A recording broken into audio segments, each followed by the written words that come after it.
de Diálogo y Gobernanza Global en este año 2022. Muchas gracias a las personas que están hoy presentes, la verdad que es una alegría poder hacer un evento híbrido, y también a todos los que nos acompañan desde sus casas y oficinas. Me presento, mi nombre es Sofía del Carril, yo soy la directora de la maestría del área de Relaciones Internacionales de la Escuela de Gobierno de la Universidad Austral.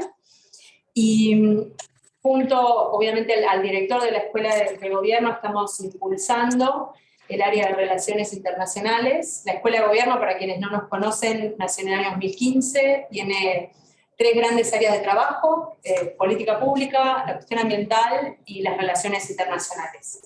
Y desde el área de relaciones internacionales lo que nos proponemos es justamente contribuir al estudio y a la comprensión del escenario global para fortalecer la inserción de nuestros países, de nuestras sociedades y de nuestras organizaciones en la esfera global. Y justamente este ciclo de diálogos es un encuentro que queremos que sea un encuentro mensual para hablar sobre temas de relevancia global.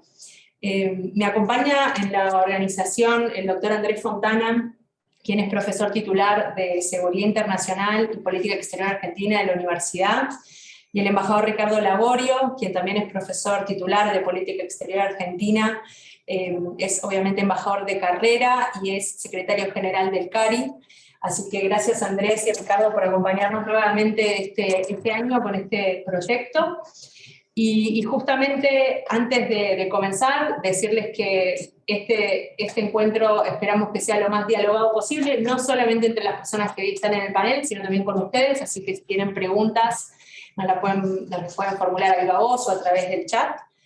Y bueno, para entrar un poco en lo que es el encuentro de hoy, les voy a presentar brevemente a Juan Bataleme. Juan es secretario académico del CARI, del Consejo Argentino para las Relaciones Internacionales. Él es profesor de varias universidades, entre ellas la UCEMA y también la Universidad Austral, donde da una materia en la maestría.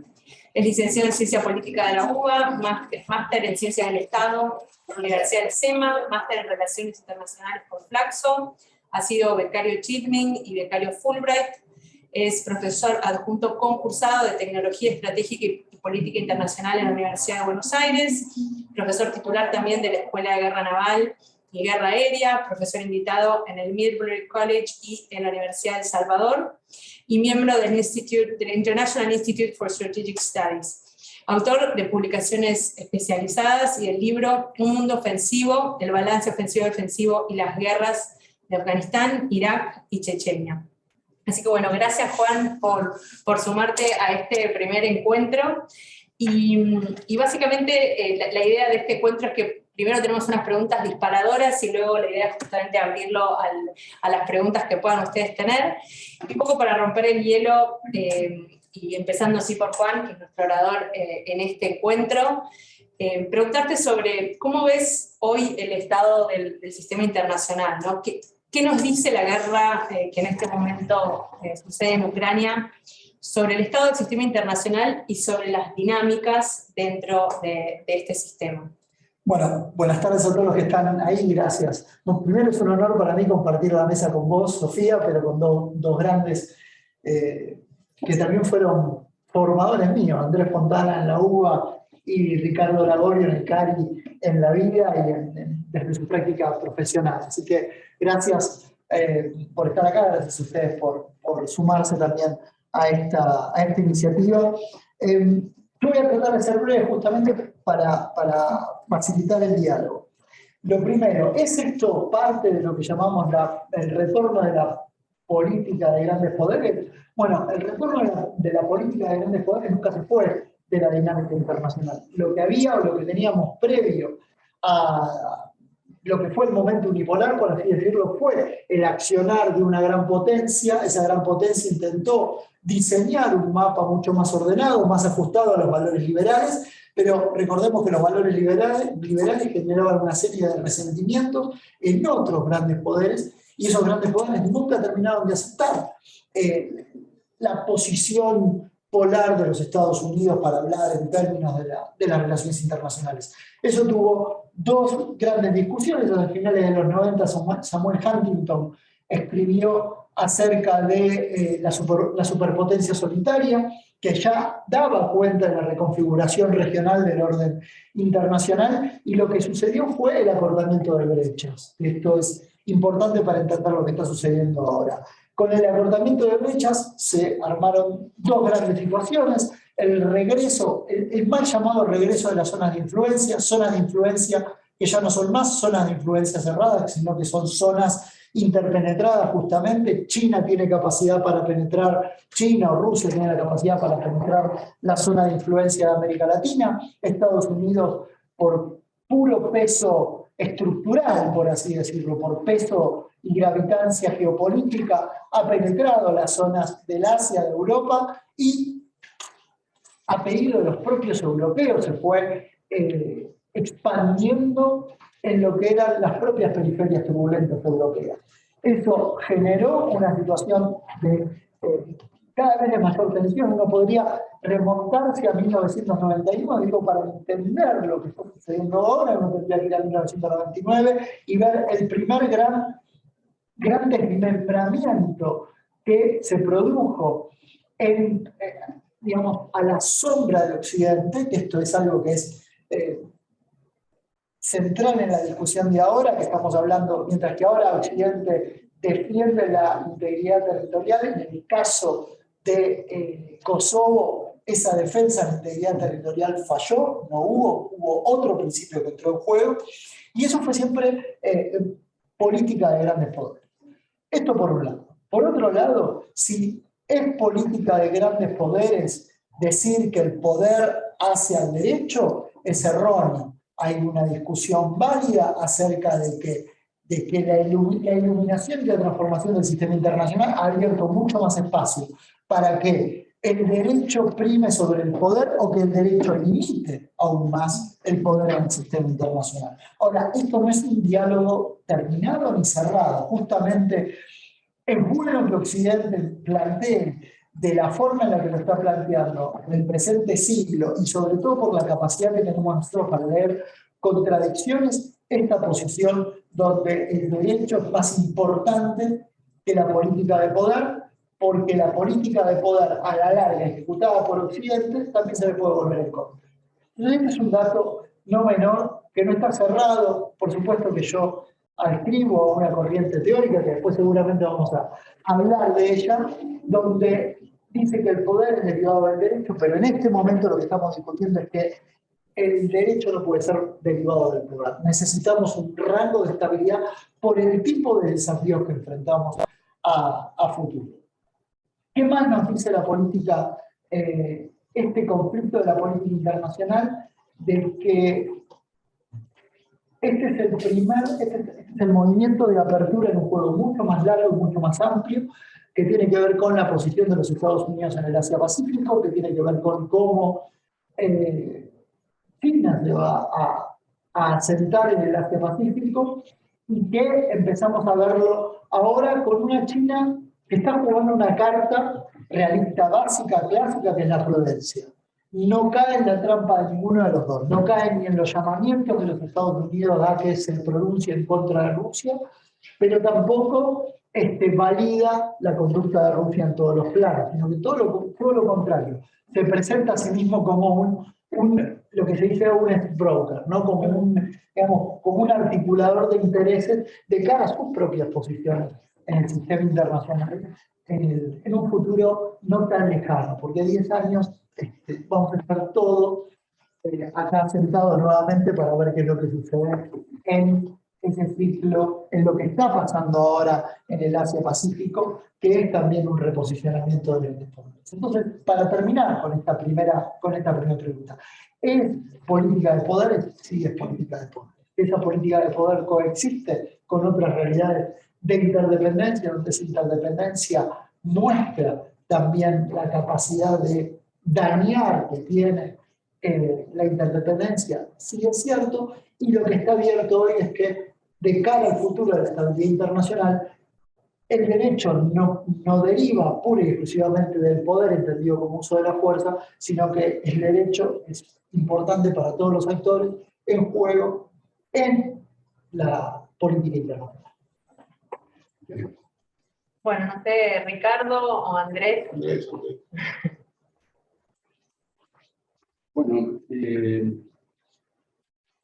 esto último que decías sobre el derecho y el poder, entendido además por el poder en toda la fuerza, a mí me recordó mucho declaraciones que he hecho en ocasión del 40 aniversario de la Guerra de Malvinas, el embajador en Londres, ¿no? Que decía, no se puede considerar que una victoria militar clausure una demanda hecha jurídicamente y con bases.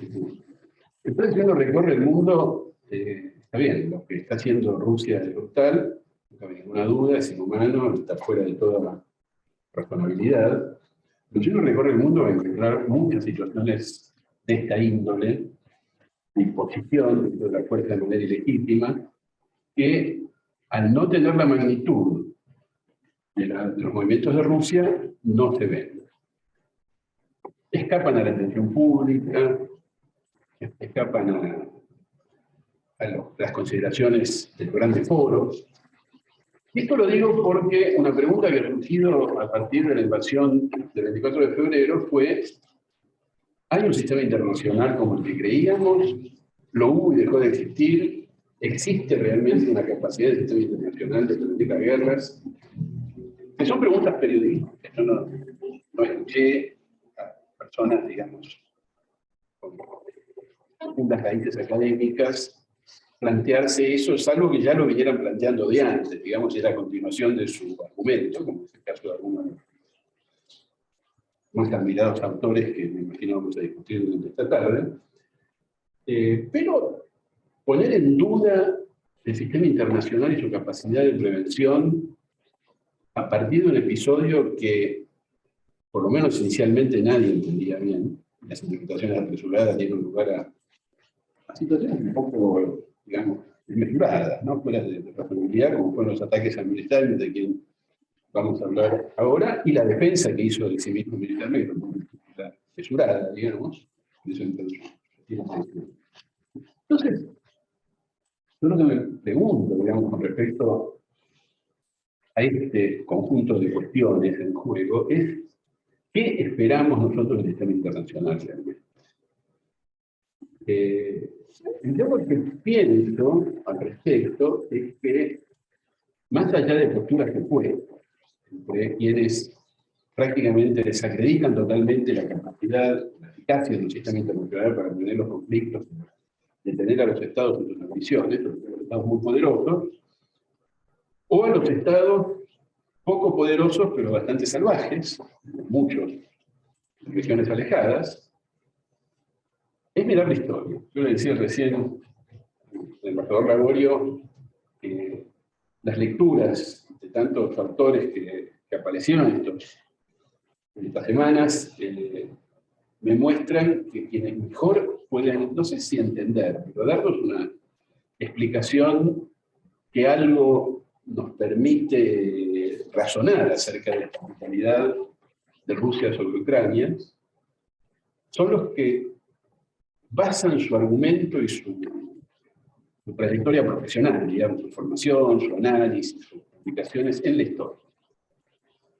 Nosotros estamos más acostumbrados, digamos, a pensar teóricamente y a leer teóricos. Lagorio hace un ratito también nos explicaba que en Europa y en otras regiones cercanas a Europa, justamente en Rusia, digamos, la teoría no es demasiado importante en el campo de relaciones internacionales, y sí lo es la historia y la reflexión basada en procesos de muy larga. Yo creo que el sistema internacional tiene eficacia. Y que esa eficacia no debe contarse en base a cuántos conflictos no ha sido capaz de prever, moderar o eliminar, o anticiparse, digamos, y evitarlos, sino en la cantidad de situaciones que sí ha podido. Sigue día a día previendo, evitando, controlando, y en esto la alusión frecuente al multilateralismo que hace el embajador Lagorio tiene mucho que ver. En la seguridad, normalmente lo que funciona no se advierte. En la seguridad se ve allá donde falló la seguridad. pero la cantidad de situaciones que la seguridad logra que no existan, debido a que existen dispositivos, acciones, previsiones, normas que se respetan, algunas porque tienen capacidad de enforcement, otras porque se transforman en costumbres y en valores acendrados en las comunidades. En otras palabras, me parece que más allá de su magnitud, crueldad y sorpresa, esta invasión, sobre todo la que lleva adelante Putin, no descalifica, no pone en duda, a mi entender, la eficacia del sistema internacional, que además, termino con esto, es parte de una época histórica. O sea, el sistema internacional como lo entendemos nosotros, es decir, como un conjunto de normas, foros, capacidades, formas de vinculación entre los estados, es básicamente el siglo XX. La idea de que se puede evitar la guerra, y más aún, la idea de que hay que evitar la guerra, es una idea muy reciente. Volviendo al tema de la historia, yo no miro la historia. La guerra era heroica, la guerra era hasta deseable en muchos casos. Y en todo caso se buscaban equilibrios, y esto también es reciente, ¿no? En términos históricos es siglo XVIII, siglo XIX, no es toda la vida. De modo que desacreditar el sistema internacional, más allá de la magnitud de este hecho y lo aberrante que es, debido a esta imprevisión del sistema, incapacidad de las instituciones y de los grandes poderes de ponerle un freno antes de que ocurra o cuando comienza a ocurrir, es una ecuación que a mí no me parece que los términos estén debidamente colocados en términos simétricos. Porque la magnitud de lo que es el sistema internacional y su capacidad efectiva no se condice con un hecho enorme, trágico, aberrante, pero que tiene mucha más explicación en la historia de Rusia que en todo lo que ocurrió entre los años 90 con la OTAN y el año 2008 con el año 2015. Ricardo, no sé si querés... Sí, como hoy. Después de estas dos intervenciones, además, invitan. La verdad que pocas veces uno puede decir que hay food for thought. Yo pienso en un título para empezar a conversar, que sería algo así como de la epidemiología a la polemología. Estamos en la cuarta sesión del diálogo gobernanza, el año pasado tuvimos 3, y hasta la última, el año pasado, todos hablábamos, éramos todos expertos en cuestiones sanitarias. El mundo había cambiado por el COVID, había un nuevo orden internacional por el COVID, éramos todos médicos, expertos en primera, segunda, tercera y cuarta dosis.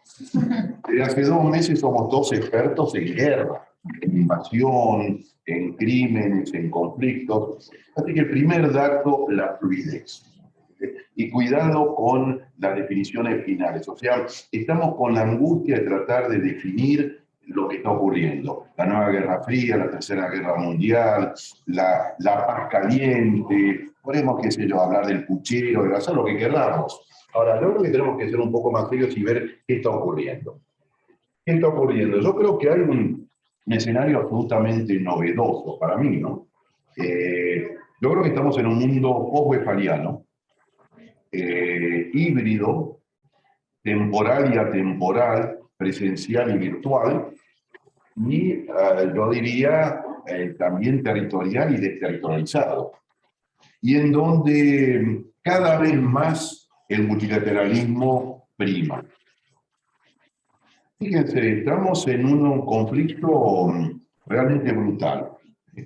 La invasión de un país no es la única, han habido otras, pero que un país miembro del Consejo de Seguridad nuclear, con poder de veto, invade injustificadamente y hablo de mi perspectiva de haber sido 3 años y medio embajador en la Federación de Rusia, nunca se dio en la historia nuclear, jamás. Así que es un dato inédito, injustificadamente. Que además quiera cambiar la gramática nuclear tampoco, porque cuando ese domingo el gobierno del presidente Putin ordena activar la disuasión nuclear, más allá de que es un oximorrón, porque si no está activada no hay disuasión, rompe la gramática, porque amenaza con usar algo que jamás usó. Entonces yo creo que estamos en un mundo distinto que hay que buscarle un nuevo paradigma. Ahora, fíjense, ¿cuál es la respuesta? Multilateralismo puro. Primera gran respuesta, no hay, y pensando un poco en esto me recordaba las famosas conferencias de George Kennan en la Escuela de Defensa de Estados Unidos en el año 46, la primera se llamaba Measures Short of War, lo que podría ser la guerra híbrida, ¿no? El concepto de esos dos coroneles chinos que en 1999 escribieron la guerra fuera de los límites. En el 46 George Kennan hablaba Measures Short of War, cómo ganar la guerra sin hacer la guerra. Y fíjense que me parece que la guerra se la estaría ganando sin hacer la guerra. Primer medida multilateral, el SWIFT. Se desenchufó a la Federación de Rusia del sistema financiero, sin una bala. ¡Puf! Lo desenchufaron. Segunda medida muy importante, lo que yo llamaría la zona de exclusión multilateral. Yo no sé si estamos en un sistema internacional, pero el andamiaje internacional funciona. Primer desenchufe, por supuesto, no se lo puede desenchufar porque es miembro permanente del Consejo de Seguridad, tiene veto y lo hubiera ejercido. Ahí, una primera lección, hay que rever el veto. Hay una propuesta francesa muy interesante de que en caso de crímenes de lesa humanidad no corre el veto. Imposible que esto ocurra, pero hay que rever el veto. Ahora, zona de exclusión cuando a través de la resolución Unión Pro Paz se va a la Asamblea General y 141 países votan y condenan la invasión de la Federación de Rusia. Primera exclusión. Segunda exclusión aún más importante. Se lo suspende la Comisión de Derechos Humanos. Jamás ocurrió. El multilateralismo está funcionando. Perdón, ahí Ricardo, una cuestión, digamos, particularmente me parece interesante es, Rusia lanza esta invasión a Ucrania mientras sesionaba el Consejo de Seguridad. Por el veto. Claro, pero digamos, y obviamente como país miembro de ese consejo tiene una responsabilidad calificada de justamente de mantener la paz, ¿no? Entonces, mismo si este andamiaje multilateral funciona, ¿no? No es como una especie de estocada de alguna forma, es como una especie de golpe fuerte a la legitimidad que ya sabemos que venía dañada del Consejo de Seguridad. Yo creo que no, Sofía, porque si vamos a la historia del veto se había usado unas 300 veces del 46 a la fecha. Entonces, el hecho de que haya estocada no significa que no funcione. O sea, si en la Argentina o en cualquier país del mundo hay 10 crímenes por día, no significa que no funcione el sistema penal o jurídico. Entonces, yo creo que hay que distinguir. Por supuesto, es imposible evitar que un país, y por eso yo hago hincapié en que es un miembro permanente del Consejo de Seguridad con poder de veto, con lo cual le da un privilegio cuando debería ser una doble responsabilidad. Ahora, pese a eso, entró en la zona de exclusión. Entonces yo voy que, para mí, todo es debatible, está funcionando mucho más que la visión realista, porque la Federación de Rusia se la está abordando con, yo diría, medidas de quinta, sexta o séptima creación, con lo cual China, que era el gran enemigo, no se olviden que la trampa de Tucídides se escribió sobre China y no sobre Rusia, y todo el mundo decía, bueno, ahora China va a aprovechar para invadir Taiwán. Yo creo que China va a pensarlo porque se da cuenta que hay measures short of war. Y termino, vamos a seguir. Yo creo que el multilateralismo está vivo y hay un enorme desafío. Ahora, ojo, y acá termino. Las abstenciones que hicieron, tanto en la primera votación como en la suspensión, es un llamado de atención a otro tema que a mí me preocupa, que es en esta tensión entre Great Power Politics y multilateralismo, no nos olvidemos que el mundo tiene que rápidamente poner el demonio de nuevo en la olla para dedicarse a los temas complejos que siguen funcionando, que son la destrucción por cambio climático, la pandemia, la desigualdad, etcétera, etcétera. Cada hora, durante esta charla, en el Sahel, la desertificación habrá avanzado 10 centímetros, con Putin o sin Putin. Bueno, ahí ahora le voy a dar paso a Juan. Nos estaban preguntando por el chat sobre el concepto de gobernanza. Vamos a hablar sobre esto en unos minutos, pero creo que para usar una definición práctica que se usa mucho en academia, es la arquitectura de instituciones formales e informales, que en este caso, digamos, aplicado a lo que son las cuestiones internacionales, intentan gobernar la cosa internacional. Sin perjuicio de que hay otras definiciones en las cuales no se habla tanto de arquitectura, sino más del proceso o de la capacidad para dirigir justamente esta agenda internacional. De todas formas, vamos a hablar justamente sobre esto hacia el final del encuentro, cuando pensemos un poco, bueno, ¿qué nos deja esto hasta futuro? ¿No? ¿Qué nos plantea para la gobernanza global a futuro? Y obviamente también para nuestro país. Pero bueno, Juan, ¿querés comentar algo? Sí, vamos a divertirnos un poco. Acá hay dos cuestiones importantes. El centro del multilateralismo está vivo, no lo voy a discutir. Ahora hay un multilateralismo gestionado, porque es el que se estructura en Occidente en pos de una nación, barra dos naciones que son percibidas como rivales del orden estructurado en valores establecido por Occidente. Digo, cuando Rusia dijo que no a la intervención occidental en Kosovo, Occidente avanzó a pesar de Rusia. Y eso es historia, porque no es solamente el avance de la OTAN. Digo, Rusia siempre pensó que tenía un papel activo en la arquitectura o en la arquitectura de seguridad europea que fue marginada. No se actuó con la misma, mejor dicho, Occidente actuó con la misma... En el caso de Grozny, en el caso de Chechenia, sobre todo en la Segunda Guerra de Chechenia, Occidente fue declaraciones, pero lo trabajó como algo parte de la esfera de Rusia. Este es un dato. O sea, ese multilateralismo está en una tensión entre ¿de qué multilateralismo estamos hablando? ¿Por qué digo esto? Por la cuestión del G20. Porque ahora se lo quiere eliminar a Rusia del G20 y no sé qué tan sencillo va a ser eliminarlo de esa arquitectura a Rusia del G20. Entonces, ahí tenemos un problema. Hay otro problema que es muy interesante, pero en este caso voy a ser breve. Cambio climático, el mismo tema de la pandemia, lo que se mal llamó la geopolítica por las vacunas, que ahí Ricardo decía, basta hablar de la geopolítica de las vacunas porque tiene consecuencias negativas para todos. Pero ahí aparece algo que es importante señalar. En los 90 y sobre todo hasta el año 2003, el sistema fue lo suficientemente capaz, el multilateralismo grande o el periodo universal que vivimos en términos de coincidencia de valores, fue lo suficientemente bueno como para poder administrar las tensiones del mismo sistema. A partir de la guerra de Irak, el sistema empezó a ser menos apto para resistir o para manejar las tensiones que surgieron en el propio sistema.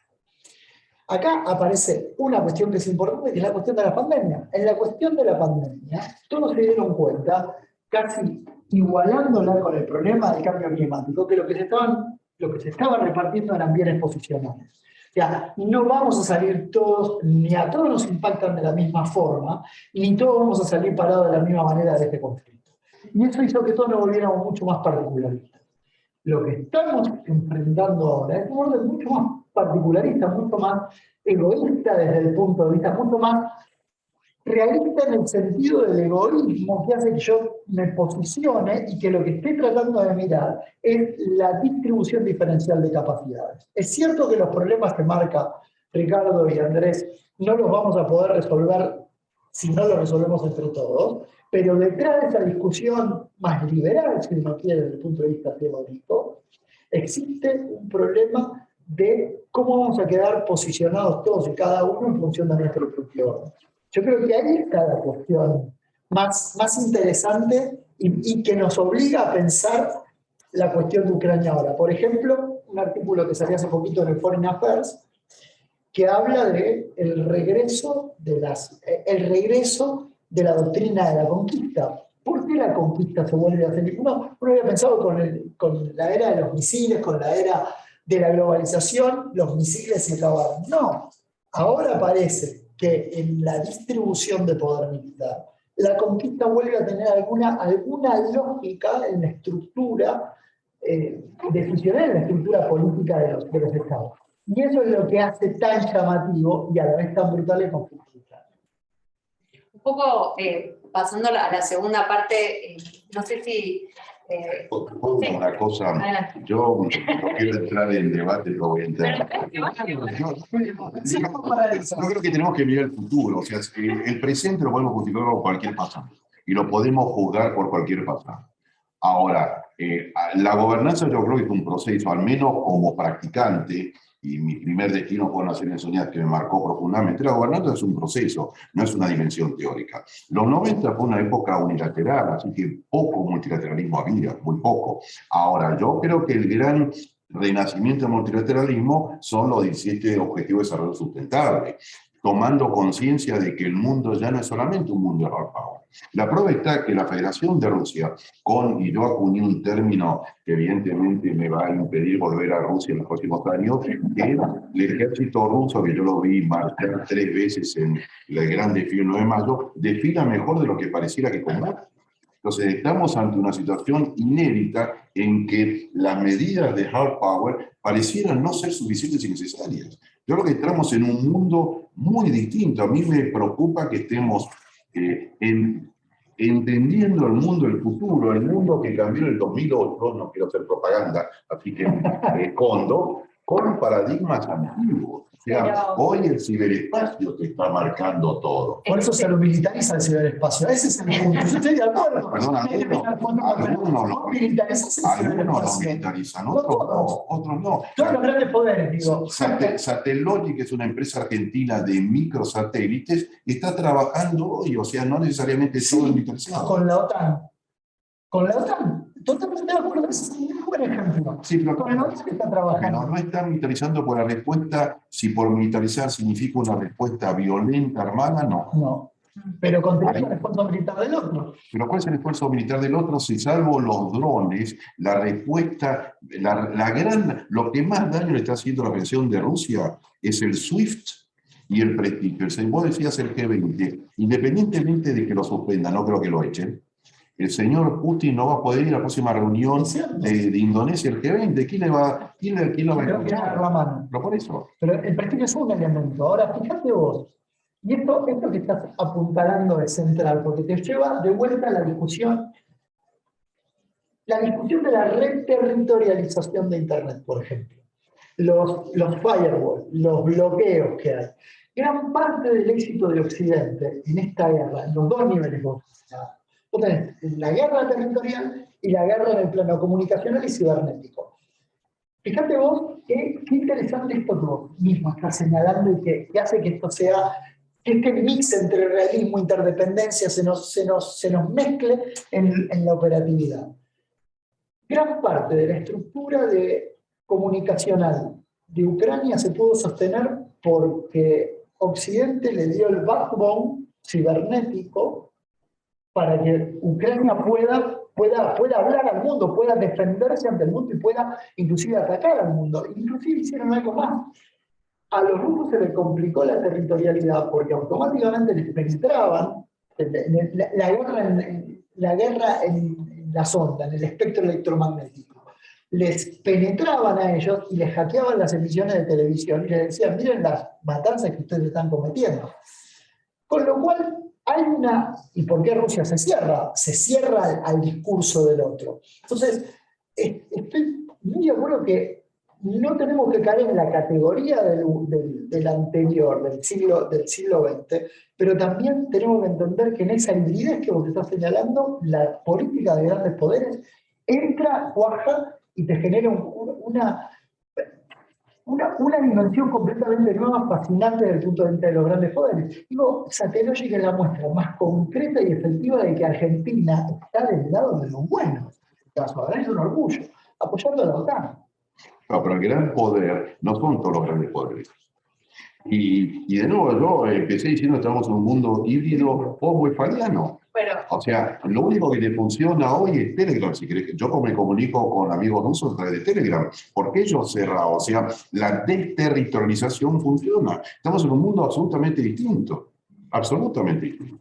ahí simplemente para agregar un poco para salir por arriba del laberinto, ¿no? O sea, esto que decía por ahí Juan, es que es muy probable que estemos viviendo las dos cosas, ¿no? Un mundo signado por el Great Power Politics y también por esto que Ricardo, de este concepto de We the People, ¿no? De esta, digamos, esta difuminación del poder. El mundo híbrido, yo no lo niego, tengo la hibridez territorial y territorial al mismo tiempo. O sea, no me van a decir cosas que no dije, ¿no?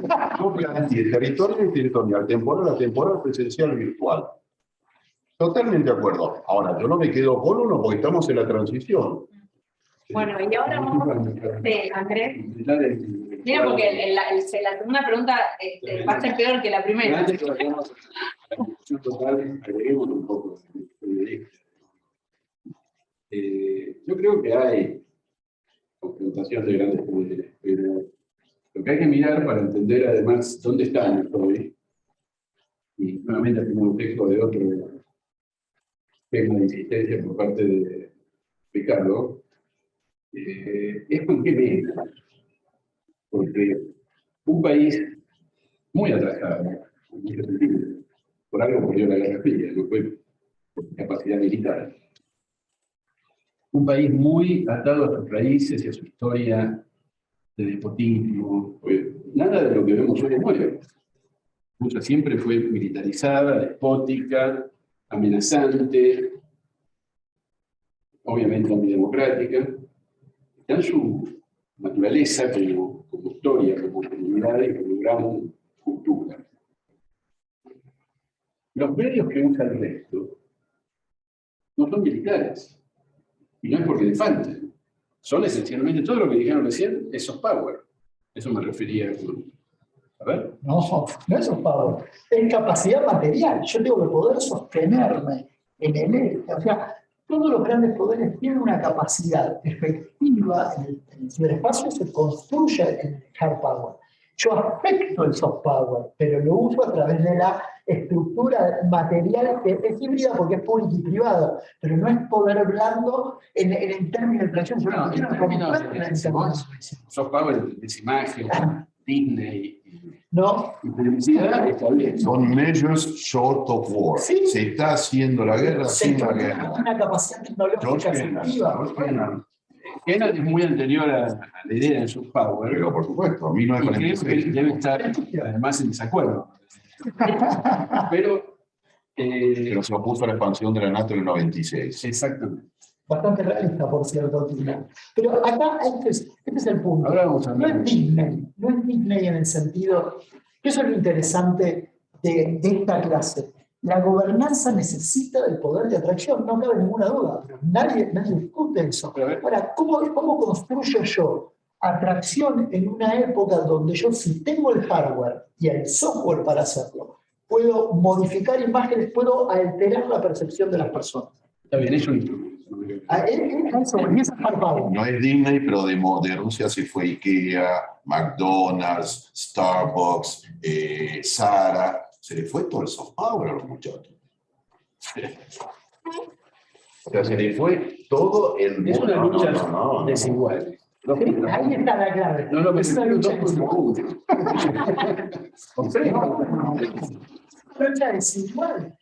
Como gran anfitriona, se fueron todos mantiene una postura porque la contemporizadora. La idea de Occidente pasa, por ejemplo, en poder afectar materialmente. Las sanciones son afectaciones materiales. Son afectaciones materiales. Sí, no también tiene juicios iniciados en todos los foros importantes del sistema jurídico internacional. Sí, y los perdió encima. El de la Corte Penal Internacional le dijeron volvete para atrás, por supuesto no le hicieron caso. Ahí es un problema de legitimidad de esos power, porque quedó mal frente al derecho. Además, la Corte Penal tiene poca validez porque Estados Unidos no la reconoce. A pesar de que no se haya detenido el conflicto, estas cosas lo afectan a Putin. Y vamos a ver cómo termina. Y muestra que a pesar de que no se pueda detener el conflicto en un plazo razonable, no se ha podido, todo lo que ha ocurrido hasta ahora, incluyendo y particularmente estos juicios que lo colocan en la situación que lo debe preocupar, implica que el sistema jurídico del derecho internacional público funcione. Porque algunos pretenden argumentar, demostrar su debilidad o eficacia, justamente diciendo, pero fíjate cómo Putin sigue adelante con la guerra. ¿Por qué guerra? Una guerra que hasta ahora no se puede decir que la está ganando, aunque militarmente esté avanzando y destruyendo. No solamente el sistema internacional funciona por autorregulación. Y el gobierno del presidente Putin destruyó la autorregulación, esto es mucho más grave. Porque destruyó la autorregulación y eso es muy, muy grave. Violó los principios, los podés violar, pero no podés destruir la autorregulación. Sí, pero no siento un precedente que diga, bueno, esto implica que mañana otro dictador se va a tentar e invadir un país vecino. No veo ningún indicio de que es lo contrario. Mostrando los costos que ha tenido hasta ahora la decisión de Putin, lo que llevó a cabo y la forma en que lo ha hecho, creo que es más un efecto disuasivo a las tentaciones que nosotros, entiendes a la teoría, estimado, tendemos a identificar, bueno, democracia con paz, con buenas relaciones con el vecino, etc. A veces sí, a veces no. Pero aquí está quedando a la vista de toda la comunidad internacional que el despotismo y los abusos no funcionan. En el mundo actual no funcionan. No logran resultados, digamos, beneficiosos para quien lo ejerce. Más allá de que en algún sentido, temporariamente, haya impunidad. Bueno, vamos a pasar a la segunda parte que tiene que ver con las teorías de las relaciones internacionales, y acá sin pasarnos de la amabilidad de Juan, quería pedirle si podés resumir brevemente, ¿no? los grandes, digamos, postulados de la teoría realista y por qué uno de sus principales referentes, Horkheimer, ha sido tan cuestionado en las últimas semanas. Sé que escribiste algo sobre esto. Para los que no lo vieron, lo pueden buscar. Es una conferencia que Horkheimer dio en el año 2015 para los graduados de la Universidad de Chicago. Y es una conferencia justamente, digamos, que él dio luego de lo que fue la anexión de Crimea en 2014, ¿no? No es una conferencia actual, es una conferencia de 2015, pero que ha sido retomada, entre otras cosas que ha escrito Horkheimer, con la invasión a Ucrania. Entonces, si podés resumir brevemente y contarnos cuál es tu opinión. A ver, dos cosas. Primero, ¿cuál fue la gran discusión con Horkheimer? Lo acusan, primero pasa algo que está pasando, que merece un debate en la academia, que es la cultura de la cancelación. La cultura de la cancelación se está probando ser una forma de censura y de tratar de cambiar determinadas discusiones para llevarlas a otro track, ¿no? Por suerte, eso no pareciera estar pegando acá, pero sí está pasando en los Estados Unidos. Esa cultura de la cancelación llevó a que algo que había dicho Horkheimer en el 2015 en relación a las responsabilidades que tiene Occidente en el 2014, pero también en el 2022, fuera tomada como una defensa a Putin, ¿no? Esta pregunta es, ¿el teórico realista ama al déspota? No. El realismo no le gustan los déspotas. De hecho, justamente se aproxima mucho a este cierre de Fontana, porque los realistas te dicen básicamente, sí, el déspota tiene un problema que es la ambición desmesurada. La ambición desmesurada lo lleva a cometer errores, y esos errores lo llevan a ser imprudente, a la larga disparar el sistema de balance de poder. Pero esto que no es solamente propio de los déspotas, sino que también es propio de aquellos, de las democracias. También fue un gran crítico Horkheimer de Bush en relación a la guerra con Irak, ¿no? ¿Cuál es el postulado? Horkheimer es una variante del realismo. El realismo es una gran bolsa de gatos para todos aquellos que somos parte de esa corriente que va del realismo clásico y de Tucídides hasta con un tipo de un realismo lo que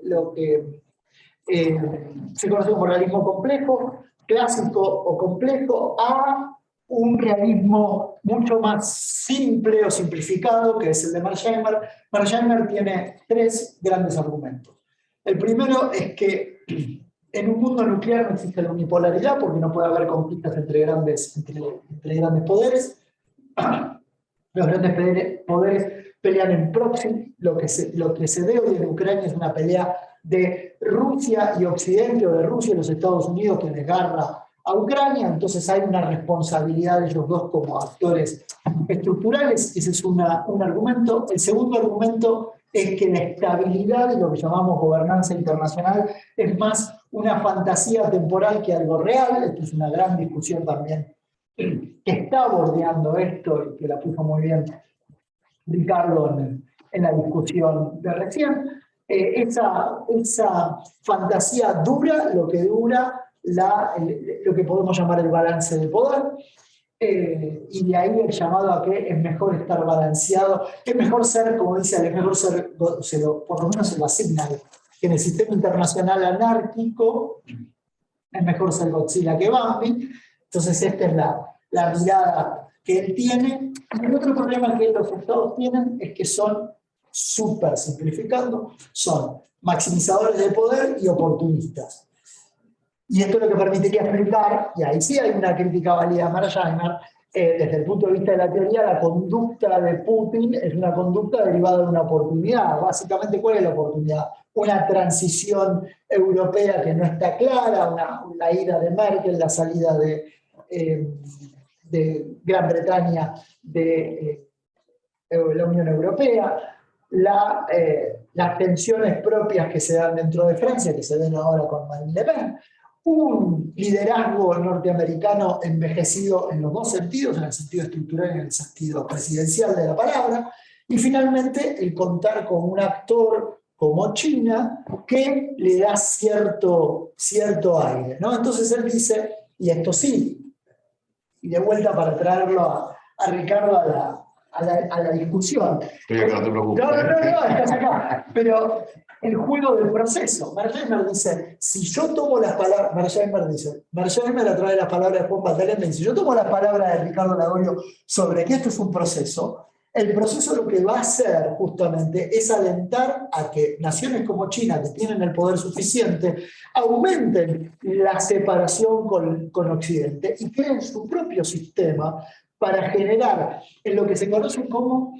Hay dos autores que se los recomiendo leer, que no son mearscheimerianos, pero que sí toman desde una perspectiva realista la interdependencia, que son Andrew Farrell y el otro autor, no me lo acuerdo, que se llama The Weaponization of Interdependence, donde lo que hacen básicamente es decir, si yo miro esto como proceso, China lo que va a hacer es romper con Occidente o transformar en más flacas las líneas de comunicación con Occidente y va a crear toda una serie de nodos y de redes de interdependencia alrededor de ella. La mirada un poco tiene que ver con el BRI, tiene que ver con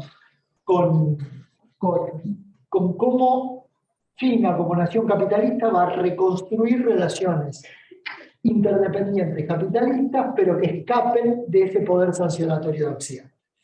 Entonces, la teoría tiene eso, la teoría es una mera herramienta, pero como mera es muy importante conocerla para poder entender lo que está pasando y poder hacer aproximaciones a futuro. En ese sentido, yo soy un poco más pesimista que Ricardo, no que no vea, sino que el proceso nos va a terminar llevando a que en el 2035 no estoy tan seguro que vayamos a escapar de la trampa de Tucídides. La pregunta es, ¿cómo va a hacer China para hacer el outmaneuvering? ¿Cómo va a hacer para correr a los Estados Unidos de ahí sin tener que llegar a la guerra? Pero que a Estados Unidos lo tienen que correr de ahí, lo tienen que correr. Por eso también es errónea la interpretación por la cual Mearsheimer es anti-China. No, Mearsheimer no es anti-China. Mearsheimer en su libro La tragedia de los grandes poderes lo que muestra es el problema de los desbalances, ¿no? de lo que se llama la multipolaridad desbalanceada y la tentación que tuvo Estados Unidos para intentar jugar el rol de hegemón global, ¿no? Pero bueno, esa es la puerta de entrada a Mearsheimer. Y ahí, sí, perdón, ahí nos estaban pidiendo por el chat si podías repetir el nombre de los libros. Yo ahora se los voy a poner por La el chat. tragedia de los grandes poderes, The Weaponization of Interdependence, es un artículo que salió en International Security, y para aquellos que quieran ver esta discusión desde el punto de vista del tipo de régimen y por qué el tipo de régimen no importa en política internacional, el libro se llama The Liberal Delusion. Perfecto. Yo ahora después se los voy a poner por el chat para los que nos están viendo desde su casa. Un contrapunto antes o una pregunta antes de darle paso a Ricardo y Andrés.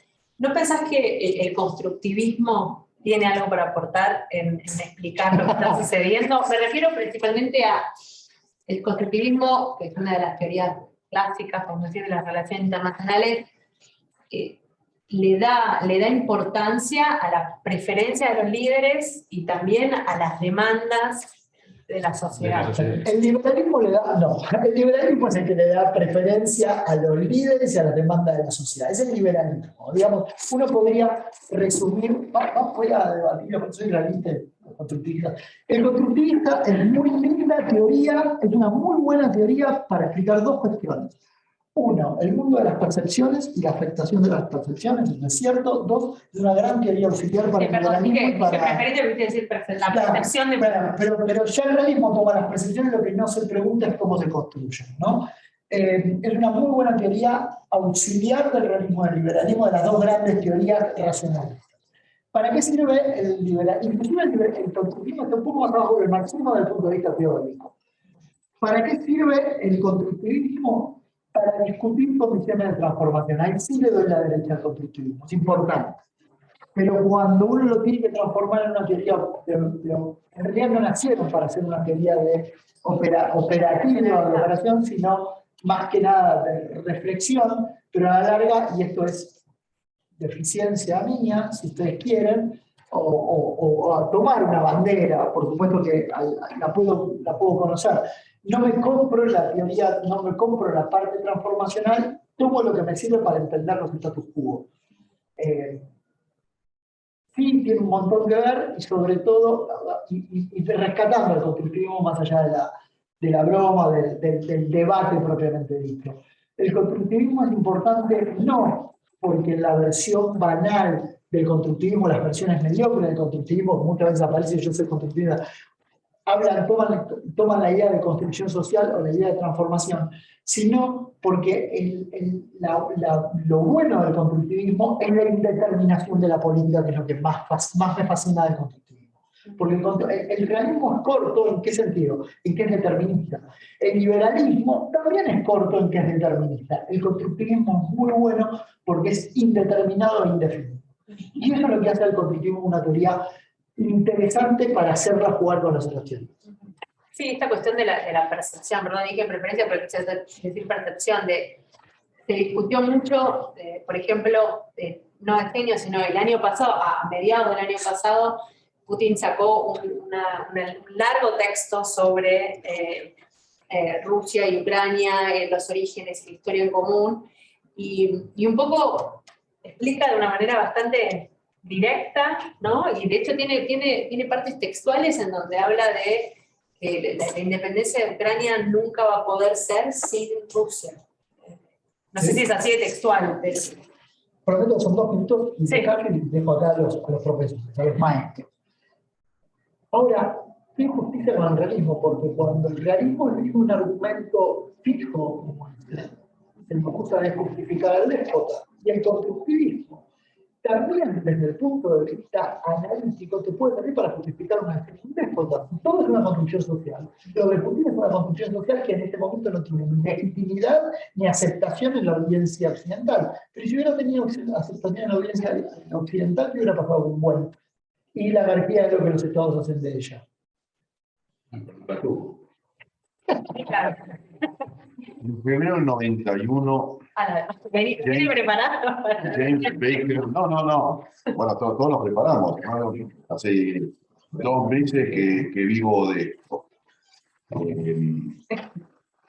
Porque una cosa, como profesor que siempre digo a mis alumnos, y yo de mucho teoría, es que la teoría vaya a la historia, a la bibliografía y a la psicología. A la psicología. A mí la primera pregunta que me hacen es, ¿qué opina usted de Putin? Entonces, en febrero del 91, Bush padre y James Baker acuñaron la famosa frase "Not one inch equal". Que ahora salió un libro de una autora Zarote, que lo recomiendo que lo lean, que es muy interesante. Ese es el primer agravio del presidente Putin de que no se cumplió una promesa. Y hay muchos. Ahora, a mí el problema que le dan las teorías, ya no como profesor, sino como practicante, yo no creo que Lavrov y Putin se sientan bajo el constructivismo, el realismo. Tiene una continuidad histórica que va cambiando. Por eso Putin lo llama, yo estaba en Estados Unidos al día siguiente, el 11 de septiembre, le ofrece a Bush total participación. En un momento insinuó entrar a la OTAN, Vladimir Vladimirovich Putin. Después tiene el famoso discurso de 2007 en el Valdai Club. Después, o antes, mejor dicho, le empieza a preocupar las revoluciones, porque Ucrania no tiene nada que ver con la OTAN, tiene que ver con la Unión Europea, no nos engañemos. El problema para la Federación de Rusia no es la OTAN, es la Unión Europea. Por eso a mí me seduce el multilateralismo, porque el desafío y Maidán no se dio porque Ucrania quería entrar a la OTAN, era porque quería entrar a la Unión Europea. Entonces hay que poner bien las cosas en la historia. ¿A qué voy con esto? Que yo creo que para mí el realismo, y ahí soy muy kissingeriano, hay que ser realista e idealista. Realista que mis anteojos son realistas. O sea, yo el día que no veo la realidad con realidad, estoy fuera. Ahora, tengo que tener ideales. Y que lo tenía también Hans Morgenthau, porque el principio cuarto del realismo de Hans Morgenthau dice: el realismo político es consciente del significado moral de la acción política. También es consciente de la tensión ineludible entre el mandato moral y los requisitos de una acción política exitosa. O sea, el moralismo está en el realismo. Así que yo no entro en ese debate.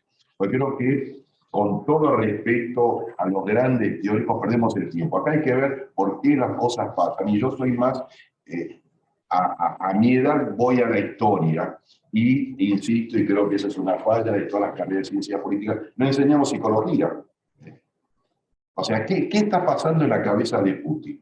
¿Qué lo lleva a Putin, ese artículo el año pasado? ¿Qué lo lleva a Putin al gran discurso del 21 de febrero? Porque el conflicto no empezó el 24 con la invasión. Empezó 3 días antes, cuando el presidente Putin da un largo discurso y después empieza a mutilar nuevamente Ucrania cuando reconoce las 2 regiones su independencia. Ahí empieza el conflicto.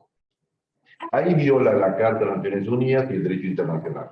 Lo sigue violando. Pues lo había violado en el 2014 y Occidente cerró los ojos. Yo le diría a mi experiencia en Rusia que Crimea prácticamente, el mundo se había olvidado de Crimea, lo que estaba en juego es el Donbass. Ahora, el Donbass podría haber sido solucionado, que ahí está trabajando muy bien el presidente Macron, a través de la reactivación de los acuerdos de Minsk II. Más, se había reunido el cuarteto en Normandía. Ahora, evidentemente Putin, en su narrativa, que es historiográfica, no es ni constructivista ni realista, quería avanzar. Por eso en el discurso del 21 de febrero, él lo critica a Lenin por haber entregado Ucrania. Yo diría que hasta critica a la Unión Soviética y rescata a la Rusia eterna. Putin en su escritorio lo tiene a Pedro el Grande, no lo tiene a Stalin, ni a Lenin, ni a Molotov. Entonces esa es la historia, la longue durée, que es lo que creo que como practicante tenemos que ver. Después el anteojo es uno, el otro, más constructivista. Evidentemente la personalidad importa, hay que ver adentro del black box, que es lo que a mí no me gusta de la teoría realista en la que no creo, pero no me gusta porque estoy igual, y no estoy igual. Los momentos cambian, evolucionan, no es lo mismo Medvedev que Putin, no es lo mismo Trump que Obama, que Biden, van cambiando. Ahora, esa larga duración hay que verla en el proceso. en el proceso. Y el proceso importa y condiciona. Yo no sé si se va a dar la trampa y tú sigues, pero evidentemente lo que pensaba que China estaba a punto de invadir Taiwán, no, porque hay medidas soft of war que aplicaron a todo el mundo. Y más, la propia China se va a cuidar mucho de no ir en contra de las sanciones porque depende del sistema capitalista mundial. Entonces, hay una globalización, hay un multilateralismo. No es perfecto, nada es perfecto. Y por suerte, pues si no, los diplomáticos estaríamos desempleados. Así que viva el lío. Pero yo creo que acá hay que tener una visión, yo personalmente, mucho más historiográfica, incorporar la psicología, ver el proceso y tener una visión absolutamente realista y con un ideal moral. Porque si no... no funciona. Moralista en el sentido de Joseph Nye, que él habla que es la intención, la acción y la consecuencia. Yo creo que el presidente Putin tenía buenas intenciones, una acción perfecta, no previó las consecuencias, no previó que el que invade tiene otra motivación. La lección número uno de cualquier guerra, 2/3 de motivación, 1/3 de hard power, y el que defiende tiene otra motivación. Y consiguió todo lo contrario a lo que quería. Así que yo voy a escribir un artículo que el realismo no es brutalidad, porque realmente, si hubiera sido realista, hubiera previsto que Occidente, ante la invasión, se iba a cerrar, que cuando uno invade un país, el país defiende, que cuando uno agrede a un pariente y le cuesta matarlo, entonces todo es lo contrario. Así que yo me cuidaría mucho con la teoría realista.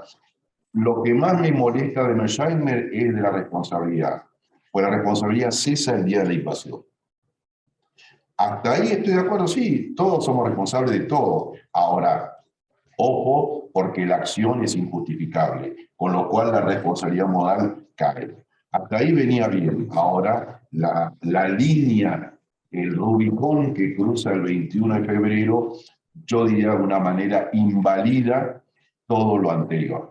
Y lo último, sí, creo que de ahora en más, y ahí creo que concuerdo con lo que vos querés decir, no apliquemos doble vara a la carretera.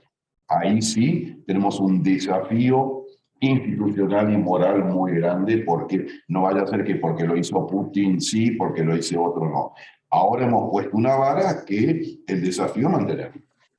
Bueno, creo, Andrés, que te toca responderle a, por lo menos dejar, revalorizar el rol de la academia frente a lo que acaba de decir.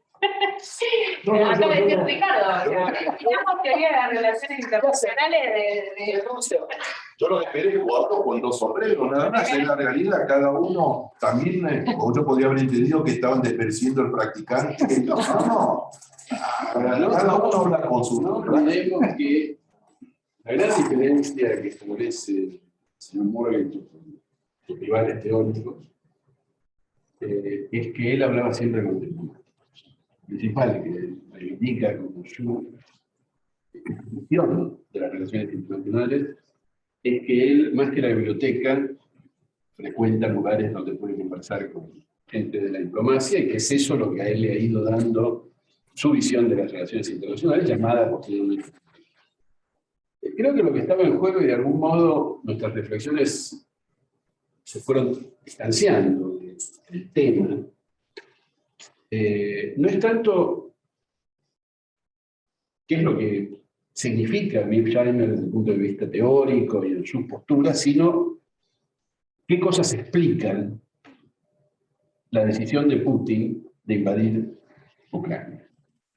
Y la gran acusación de Mearsheimer fue que él es responsable de haber, de algún modo, anticipado, legitimando esa decisión, al culpar a Occidente en 2000.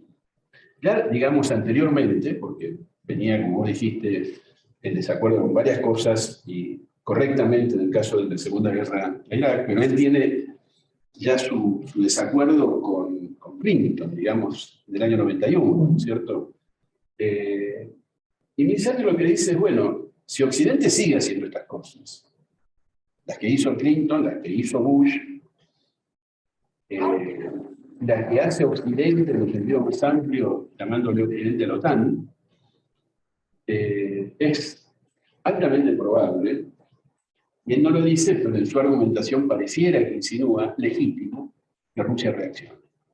Pero la explicación, y acá se ha diversificado como corresponde, enriquecido, porque no se puede explicar una decisión tan compleja y trascendente, con tantas consecuencias, como la de invadir un país del tamaño de Ucrania, y del lugar que ocupa Ucrania, porque está al lado de Rusia, pero también está al lado de la Unión Europea,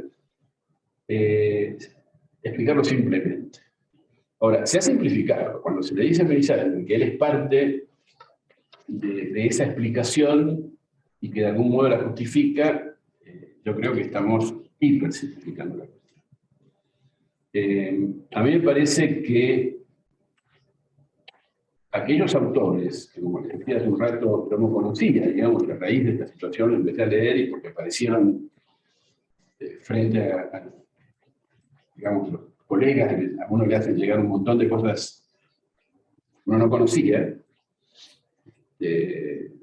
Los que más me han atraído y por lo menos me hicieron sentir más a gusto con la posibilidad de entender semejante decisión, tan equivocada, tanto en el sentido ético como en el sentido de consecuencias reales, son aquellos que dicen, mira, esto no lo hizo Putin, esto lo hace Rusia. Esta es una acción de Rusia. Y si en vez de Putin estuviera otro, también hubiera ocurrido, porque tarde o temprano es hacia donde va Rusia. ¿Por qué? Por su historia, por su cultura, por su visión como comunidad de qué significa Ucrania, qué es Ucrania. Lo cual relativiza mucho la postura, digamos, la explicación que da Mearsheimer culpando a Occidente diciendo Rusia reacciona así porque se siente amenazada. En estos días ha circulado un video bastante didáctico, digamos, mostrando a Kissinger hablando de este tema en varias fechas, ¿no? Y a la columna, a la izquierda, digamos, hay una columna que va mostrando los años en que dice cada una de sus afirmaciones, Kissinger, y él ya desde muy temprano, creo que la primera es de los años 90, la segunda del 2001, está diciéndole al gobierno de Estados Unidos y a la OTAN, si ustedes avanzan hacia el este y le crean situaciones de presencia de la OTAN en las cercanías de la frontera rusa, va a haber problemas. Creo que él no dice va a haber una guerra, no recuerdo que mencione acciones bélicas, pero su nivel de preocupación, que se le nota en la expresión al hablar de esto y en el tono de la voz, indica que lo teme peor.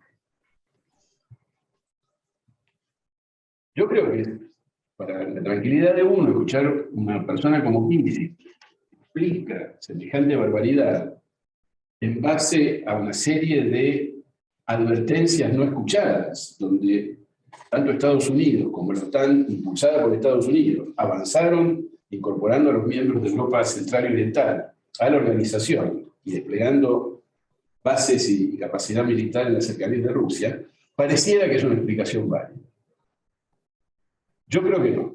Yo creo que la referencia que hizo, por ejemplo, al invocar al constructivismo de Carrillo, diciendo, bueno, hay que ver qué percibe esta persona, qué piensa, qué percepciones hay en la opinión pública de Rusia, cómo las procesa e interpreta el Kremlin, cómo cree que mejor puede seguir reeditando su permanencia al frente de la Federación Rusa del señor Putin, que ya lleva como 20 años, creo, ¿no?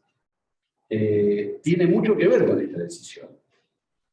Porque esto, aunque lo haya pensado, no se le ocurrió hace 10 o 12 años, sino que se le ocurrió hace 5, 7, cuando él tal vez comenzó a percibir que su poder y las oposiciones o amenazas internas a disputarle su supremacía y su liderazgo podían crecer y ponerlo en duda. Bueno, tal vez esa tampoco sea la explicación, pero yo creo que interpretar semejante decisión por una ecuación militar, que la OTAN se acerca y Rusia avanza, es demasiado simplificante, digamos. No, a mí no me satisface. Tampoco creo que sea producto puramente de una cuestión de política interna, donde él para fortalecerse o perdurar decida llevar a cabo una acción militar. Una cosa me llamó mucho la atención y me voy a parar acá para no exceder nuestro tiempo, pero además sería lindo escuchar preguntas y comentarios de los que nos acompañan acá en la sala, sobre todo, pero también los que nos estén acompañando a través de Zoom, Stream. Zoom, streaming. Yo creo que es muy difícil explicar este tipo de conducta. Yo he estudiado otras cosas, y lamentablemente son cosas muy desagradables. Una de ellas fue que escribí mi tesis doctoral sobre cómo tomaban decisiones los militares argentinos durante el proceso. La escribí en esa época, hacia el final del proceso, y me costó mucho explicar, porque explicar se acerca a veces en la percepción de los demás a justificar, pero además porque a uno le produce rechazo, produce distancia, digamos, en tratar de entender decisiones como las de este hombre, o las de la Junta Militar. Pero hay que tomarlas, porque es nuestra profesión, es nuestra obligación, tratar de entender y explicar de la manera más precisa, de la manera más honesta, de la manera más convincente, primero para uno mismo. Y yo creo que sí, esa es mi gran diferencia como dijo también Ricardo, ¿no? Con el realismo, que pretende poner en una caja negra, así la llaman, lo que ocurre dentro del sistema político del Estado que lleva a cabo una acción. A mí me parece imposible explicar una acción de un Estado sin pensar, sobre todo en la Argentina, desde la Argentina, donde todo ocurre a través de la política y todo tiene que ver con mantenerse en el poder, acceder al poder y después hacer macanas. Bueno, yo creo que esto amerita que sigamos pensando y tratando de entender, pero claramente atribuirle a Michel la responsabilidad, pues leí una cosa que decía que seguramente parte de la decisión se basó en que la inteligencia rusa leyó lo que había dicho Michel en el 2015 y a partir de ahí lo asesoraron al Putin. Un delirio total. Pero son todas explicaciones, ¿viste? Lo que no hay posible como algo que a uno lo convenza es una explicación basada en una sola noticia. Y es nuestra obligación tratar de combinar, sin complejizar demasiado, porque tampoco es cuestión de perderse, digamos, en un maraña de conceptos, de puntos de vista, pero todo el que va a una guerra sabemos que ha hecho un mal cálculo, siempre ha sido un cálculo que en algo se equivoca, y durante toda esta pasada por puntos de vista que ponen el énfasis en Rusia, ponen el énfasis en la psicología de Putin, ponen el énfasis en la OTAN y cosas por el estilo, y que encima nos meten al pobre Michel del medio. Lo que me llamó la atención, sobre todo, ha sido la cantidad de artículos que salieron en los diarios. No leí ninguno académico, pero debe haberlo también, mostrando desconcierto con respecto a poder interpretar qué es lo que quiere la Junta. ¿Cómo pudo haberse equivocado tanto? ¿Qué estaba pensando? ¿Qué cálculo hizo? ¿Por qué no lo disuadió tal cosa? ¿Por qué cedió a tal otra tentación, etcétera, etcétera? Mostrando un gran desconcierto frente a la psicología de este señor. Sobre todo cuando algunos de estos artículos periodísticos se refieren o citan, digamos, fuentes de inteligencia norteamericana. O sea que gente que se dedica a eso y con todos los medios a su disposición, tampoco entienden la psicología del Putin. Así que no debemos sentirnos mal nosotros por no poder dar una explicación más clara. Pero vos, Ricardo, sale teoría y entra psicología al estudio. Vuelvo un minuto a la teoría, porque lo que acaba de decir Andrés es muy importante. ¿Cuál es la mayor crítica que uno le puede hacer a Mersheimer si uno quiere ser destructivo? Es pereza. Porque el incentivo básico es estructural. Al haber un incentivo estructural, no importa la psicología, la historia, nada, es el mero incentivo que hay en términos de distribución de capacidad de poder. Entonces, la caja negra me brinda a mí de tener que explicar más profundamente un fenómeno. Ahora, eso no es todo el realismo. Justo mientras vos estabas hablando, tengo una muy buena noticia de la teoría, una muy mala noticia de concretarse, que es lo que el realismo, la evolución del realismo, que se conoce como realismo neoclásico, aparece justamente para cubrir, para responder lo que Andrés plantea y lo que plantea desde la historia. ¿Por qué el neorrealismo y la historia se llevan a las patadas? Porque el neorrealismo no va a mirar a la historia. Entonces, cuando el realismo escucha a los diplomáticos y cuando los saca de la oscuridad y los vuelve a poner en la mesa, aparece lo que se llama el realismo neoclásico posclásico. El realismo posclásico habla justamente de la correa de transmisión que hay entre el incentivo y la resultante de política exterior y lo que pasa dentro del Estado. La noticia que acaba de salir ahora, y que no es buena, ¿no?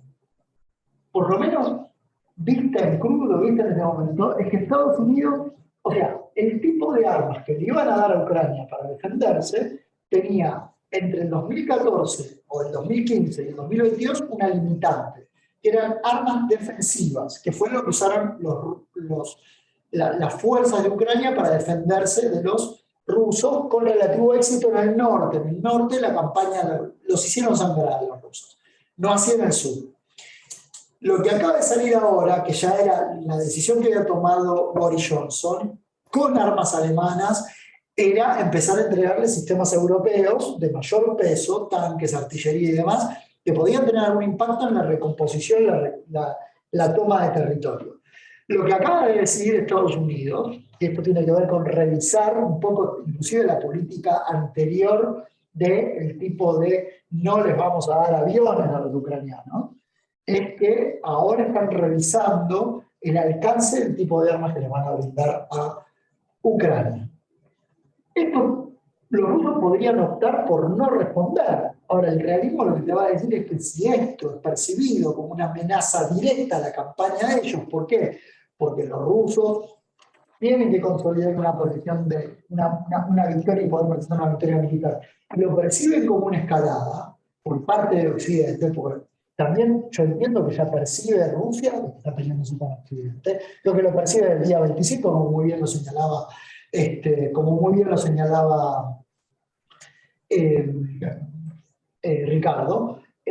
Ojo que estamos empezando a escalar a otro nivel y el juego se pone muchísimo más complicado. No, perdóname, la escalada viene del agresor que acaban de mandar un general que fue un carnicero en Santa Cruz. No estoy excusando a Rusia, estamos escalando. No te estoy excusando.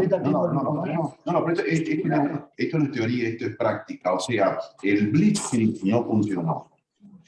Que no destruyó a Kiev, nunca le va a destruir porque no puede destruir Rusia, la cuna de la civilización rusa. Entonces, Kiev siempre estuvo acá. Ahora, lo que le falló lo van a concentrar en la medialuna de Crimea-Donbass. Y eso es una escalada, entonces, ¿quién escala? Eso yo creo que no es una percepción realista, eso es lo que está ocurriendo en el terreno ante... Vos lo hiciste circular, hay un profesor del ruso que se llama Kaganov, que dijo, Rusia no puede perder. No puede perder. No puede perder. ¿Cómo que no puede perder? ¿Cómo que no puede perder? Ojo, eso no es una teoría realista, eso es el realismo puro. Porque uno parte la premisa de que no podés perder y que el otro hay que destruirlo, cuidado con eso. Entonces, acá hay una ruptura de todas las gramáticas. Esa frase la misma. Sí, es un artículo, una entrevista en el New States, creo que se llama una entrevista del periodista Bruno Masáez a Sergei Kaganov, que la recomiendo porque creo que es interesante también escuchar voces rusas en este debate. Estamos ya bastante avanzados, creo que hay muchos comentarios en el chat, vamos a avanzar con las preguntas. Voy a empezar con una pregunta acá que tenemos en presencial. Quería un poco, hablaron bastante, me preguntan.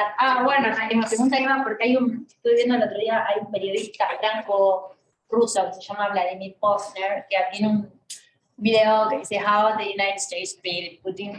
Y entonces habla de lo que hablaba el embajador, ¿no? De los intentos de Putin de acercarse o hacer un actor más fuerte del multilateralismo cuando se acercó después del 9/11 al presidente Bush, después la acción de querer pertenecer a la NATO, y finalmente algún compromiso no escrito de Occidente de no avanzar hacia el este, y después dice además esta cuestión de Rusia zarista, de la Rusia zarista, que él lo propone como algunos de los fundamentos o de las razones.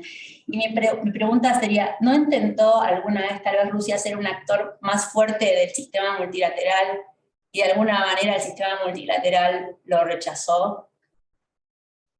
Yo creo que no, y diría más. Rusia había conseguido. No. Juan entiende y vos decís que no. No. Pero son datos. Fíjense, la primera y única reunión que tuvo Biden el año pasado fue con Putin en Ginebra, previa vía crucis por Europa. O sea, Biden, y yo me acuerdo de haber escrito sobre eso, que en esa entrevista había triunfado Putin porque lo legitimaron como actor central. Y no solamente eso, sino que se había creado un grupo de trabajo para analizar el término de strategic autonomy. Eso era darle la razón a Rusia y asignarle a Rusia un papel fundamental en lo que es strategic stability, en la estabilidad estratégica del mundo. Se reunieron un viceministro que se llama Ryabkov, con la viceministra Wendy Sherman varias veces. O sea, después en diciembre sale las condiciones de Rusia, que era retrotraer la historia a la década del 90, eso es imposible. Después la gran estampida diplomática de Macron para poner en marcha mismo, o sea, hubo un intento quizás tardío, muy probablemente, yo no desconozco los agravios, los viví. Ahora, también Putin había decidido cancelar. El artículo de julio ya fue definitorio. Ahí él cancela cualquier vía pacífica.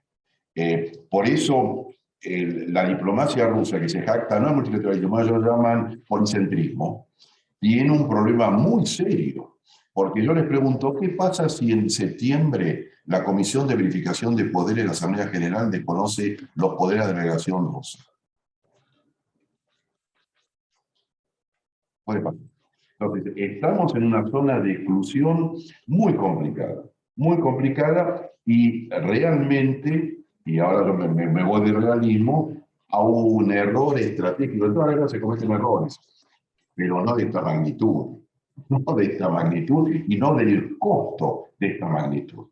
Porque en definitiva los únicos 4 países que acompañan a Rusia fueron Bielorrusia, Corea del Norte, Siria y Etiopía.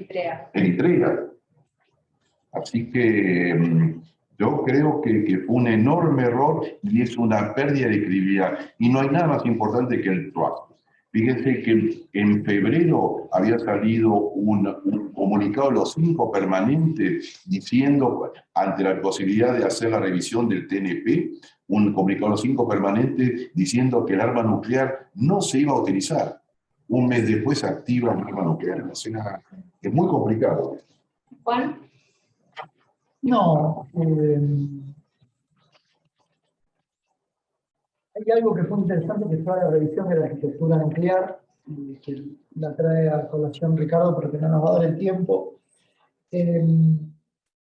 Voy a la teoría y citaron al constructivismo. El constructivismo justamente toma tu mirada. Hubo un acercamiento, hubieron 2 acercamientos, uno se da en los años 90 con Yeltsin, que en parte se termina cuando Yeltsin decide atacar la Duma, que hasta ahora es un evento medio como olvidado, pero fue como un primer shock. Un segundo shock tiene que ver con Kosovo, yo creo que para mí ese elemento es determinante, y después empiezan a aparecer como tensiones con respecto a Putin, que vienen producto de su obrar político. Por ejemplo, en Occidente a nadie se le ocurriría gasear un teatro para terminar una situación de rehenes, a Putin sí se le ocurrió. Que también uno se olvida. No, recuerden la toma de los rehenes de Beslan. O sea, Beslan, para acabar con el fundamentalismo, terminó produciendo una matanza de chicos, y comienza una agenda muy antiliberal occidental, Putin. El periodo de acercamiento más grande que vos tenés entre el 2001 y el 2003 de Putin hacia Occidente, sobre todo cuando hace un trade-off con los norteamericanos, les abre el cielo, les abre el espacio aéreo para poder operar en Afganistán y permite que se asienten bases en lo que es lo que fue el K2, que creo que era en Kazajstán, no me acuerdo si es Uzbekistán o Kazajstán, pido disculpas, creo que era, no, K2 estaba en Uzbekistán. Uzbekistán era la base militar más grande de los Estados Unidos, exactamente para Afganistán, y que termina teniendo alguna consecuencia. Obama intenta relanzar la relación, pero también la confianza aplica para Occidente, ese es el problema. Desde la mirada de los rusos y de los chinos, Occidente no es confiable. Hay una discusión válida que trae constantemente Ricardo a la mesa, que es ¿qué multilateralismo vamos a tener? Que es la última pregunta, que es como que si lo hubieran pensado para que Ricardo se luzca, pero ¿qué multilateralismo vamos a tener?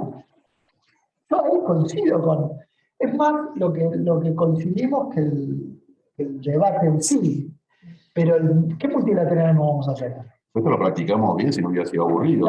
Si concluimos que coincidimos los tres, era muy aburrido. No, lo que vos decís es cierto, porque el 2001 y 2003, ¿qué pasa después? La revolución de colores. It's the EU stupid. Citándolo a James Carville, no es la OTAN, es la democracia, porque en el fondo nosotros cometemos el gran error de jugar al mundo con paradigmas de democracia. La mitad del mundo no leyó nunca ni a Pope, ni a Locke, ni a Rousseau. Condoleezza Rice. La memoria histórica funciona. Aún para los realistas. Aún para los realistas. Más para los clásicos, pero ahí tenés Condoleezza Rice es una figura controversial. Es una figura controversial. Y negocia la desintegración de la Unión Soviética con Bush padre. Yo puedo justificar la acción de... A ver, a measure short of war, de vuelta. Lo puede hacer Estados Unidos en la periferia de Rusia. Eso es realismo, realpolitik, es que es un problema que excede al realismo, al constructivismo, al liberalismo, es el problema de Ubris. Que es el problema de Ubris, que lo tiene Putin, lo tuvo Bush, lo tuvieron los neoconservadores, y lo va a tener China. Lo tuvo la Argentina. Lo tuvo la Argentina. También en su momento, en el siglo XX. Eso. Bueno, podemos seguir hasta las 9 de la noche. Sí, tenemos dos preguntas, tenemos varios comentarios y varias preguntas en el chat. ¿No? También. Hay una discusión muy acalorada en el chat. Voy a retomar dos, un poco para ir cerrando.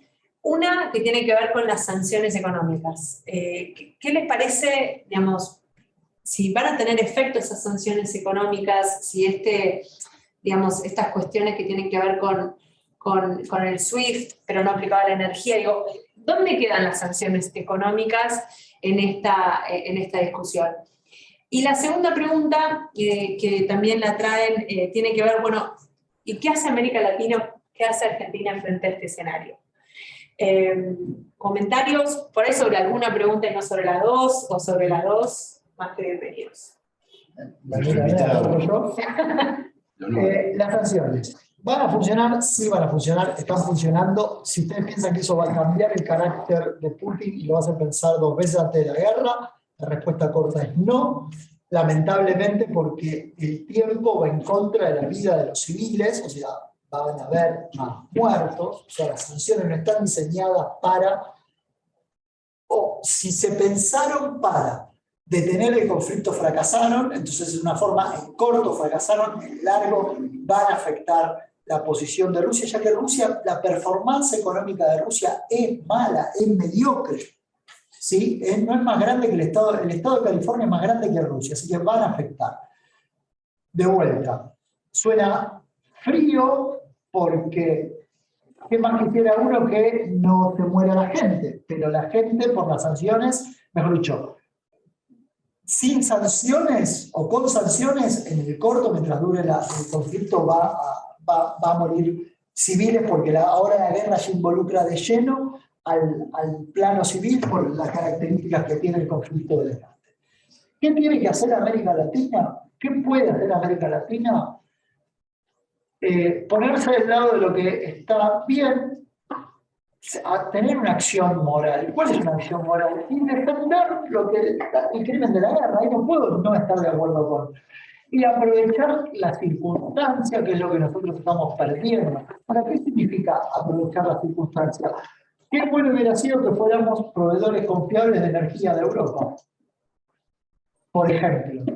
¿No? Porque eso nos ayudaría a nosotros a reducir el problema de pobreza que la República Argentina tiene, persistente. Si en vez de andar pensando en los mapuches, estuviéramos vendiendo energía a los europeos, posiblemente pudiéramos atacar mejor la cuestión de los mapuches y tener los recursos necesarios para poner un plan económico que permita de una buena vez traer un poco de alivio a la pobreza que impacta cuando yo salgo de acá de la universidad en pleno centro. Entonces, la guerra, si algo hizo bien Perón, fue aprovechar la Segunda Guerra Mundial. ¿Para qué? Para tener una nación próspera. Si después lo dilapidamos o no es otra discusión, pero la prosperidad también viene de momentos trágicos como este, y la Argentina nos está dejando pasar. Y la Argentina tiene que ser un actor de acogida de refugiados, como lo fuimos en la Segunda Guerra Mundial, como lo fuimos en la guerra de Siria, y poder demostrar no de la superioridad moral, porque ahí entramos en problemas, no la superioridad moral, sino que a veces estar del lado de lo que se liberalmente considerado bueno, es bueno para todos, es bueno para todos, es bueno para el poder blando de la República Argentina. Porque si algo hicimos en la Segunda Guerra Mundial fue acoger refugiados. Y eso es lo que tendríamos que estar haciendo ahora, más por la cuestión de raíz europea, más porque hay una comunidad ucraniana muy fuerte en la República Argentina. Entonces, esto sería un elemento importante desde mi perspectiva. Yo creo que las sanciones, no sé en qué va a terminar. Yo creo que esto es de generar un futuro incierto al gobierno del presidente Putin. Yo distingo el gobierno, se me distinguió de Rusia, porque Rusia tiene que volver. Puede haber un gobierno paria, un Estado paria, pero no un país paria. Rusia primero. Segundo, las sanciones van a afectar, no en lo económico necesariamente, porque es un país macroeconómicamente muy sólido. Primero, desde 2014 han llevado adelante un proceso de sustitución de importaciones muy importante en Rusia. Y casi no existe. Segundo, tiene un sovereign fund de $600.000 millones y reservas también equivalentes. Así que macroeconómico, por eso que el rublo ha vuelto a su nivel histórico. Así que yo creo que por ahí no viene el tema. El tema viene por el proceso de modernización. O sea, Rusia hoy, todo lo que sea ciencia, tecnología e innovación, va a sufrir un enorme impacto y por ahí viene el futuro. Ahora, ¿qué tiene que hacer Argentina? Argentina yo creo que tiene que empezar, a mí me parece, a empezar a pensar, y lo planteé de entrada, en las pensiones. Porque fíjense que hoy hay una enorme hambruna en el mundo. La FAO está anunciando que viene una hambruna enorme. ¿Por qué? Porque están los dos grandes graneros del mundo están dejando de exportar. Y mientras esto pasa, nos olvidamos también que hay una cosa que se llama Afganistán, donde hay una hambruna fenomenal. Ya no hablemos más de las mujeres afganas. ¿Qué pasó? Entonces, de nuevo, ojo, que ahí yo le echo la culpa a todo el realismo, que en el fondo esto es la consecuencia de ver el mundo en términos de great power competition. Para mí la gran lección de esto, una vez más, es en el siglo XXI, el sistema internacional se va a ordenar en torno del Great Power Rivalry, o sea, el hard power, la guerra, o en torno, y ahí está la responsabilidad argentina, con la gran mayoría, armar una alianza multilateralista en torno de los principios multilaterales de colaboración, cooperación y poder poner en práctica los 17 objetivos de desarrollo sustentable.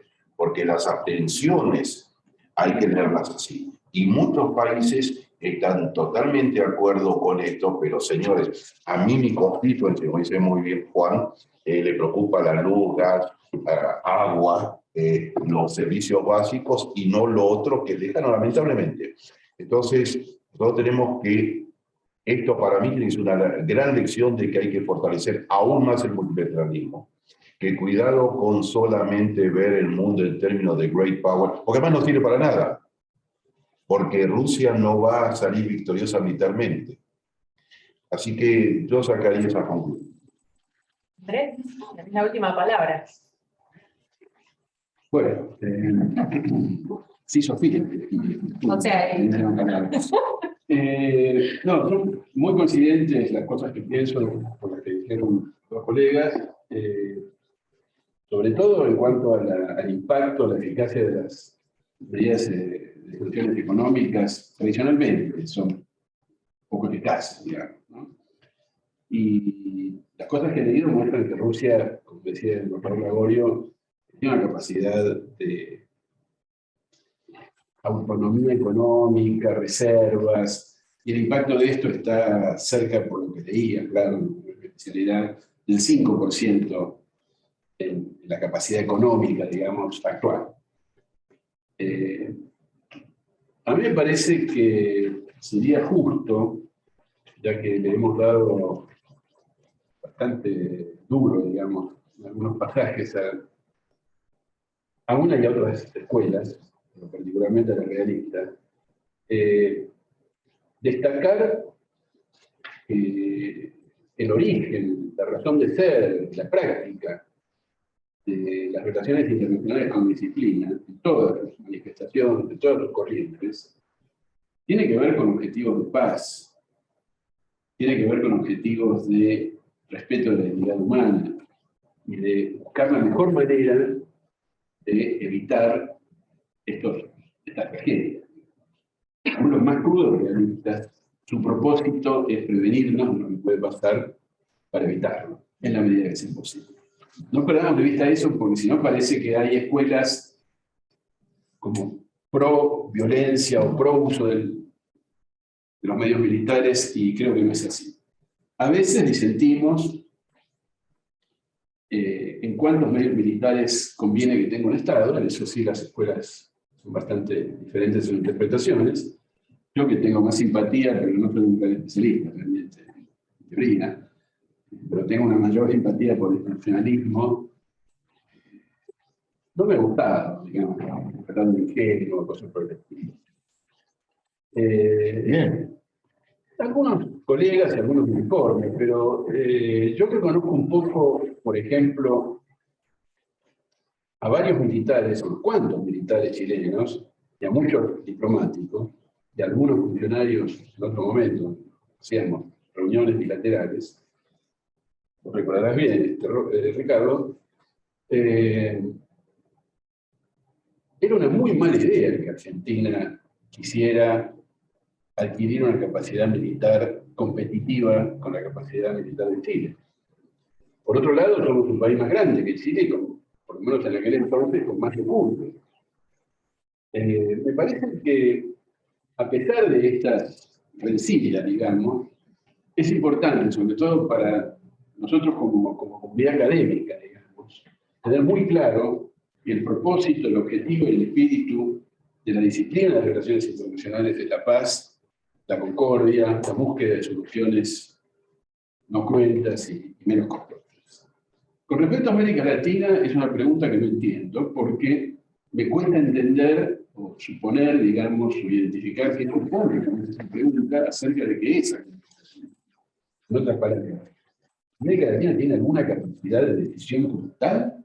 Se ha visto en los últimos 30 años que América Latina tenga espíritu de alcanzar un tipo de vínculo entre los miembros de la comunidad regional como para poder tener decisiones que de algún modo trasciendan, más allá de las declaraciones y las rencillas entre líderes. No creo que eso sea lo que represente nuestro destino. Me imagino que, siendo países democráticos, amantes de la paz, que hablamos del mandato todo el tiempo, bueno, esto en algún momento se plasmará en política y en capacidad de tomar decisiones como región y pensar en nuestras naciones y su futuro de manera conjunta. Porque de otra manera creo que no vamos a avanzar mucho ninguno de nosotros. Más allá de repente Chile parece ser un país muy próspero, Argentina parece ser miembro del primer mundo, por el estilo, y son episodios. Creo que la única posibilidad de que América Latina tenga un peso en el sistema internacional es si logra constituirse como región con la capacidad de coordinar decisiones que obviamente va a ser en un marco multilateral. Eso yo lo anotaría como uno de los objetivos importantes de la agenda de política exterior. Es decir, la que no esté cargada de ideología. Pero bueno, eso no descarta o no, digamos,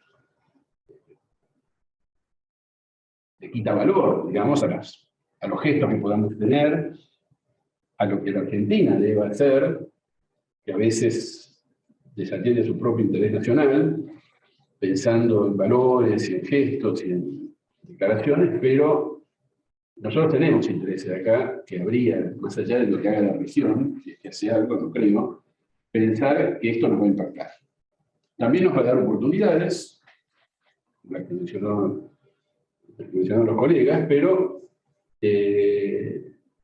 estar atentos a los impactos negativos que puede tener, que probablemente tenga este nuevo escenario internacional. También habrá oportunidades. Yo creo que, por ejemplo, la cuestión de hidrocarburos es un ejemplo poco conocido, poco difundido, pero donde hay que poner el ojo. Porque además, con quienes tenemos problemas ahí, que son los británicos, al subir el precio de las commodities, van a revisar todas las decisiones de ir para atrás que tomaron el año pasado. Se presa, ¿no? Muy bien. Sí, ¿una pregunta? Sí, ¿Corta? sí. Sí, me la escribí así, la leo y no pienso, no digo algo.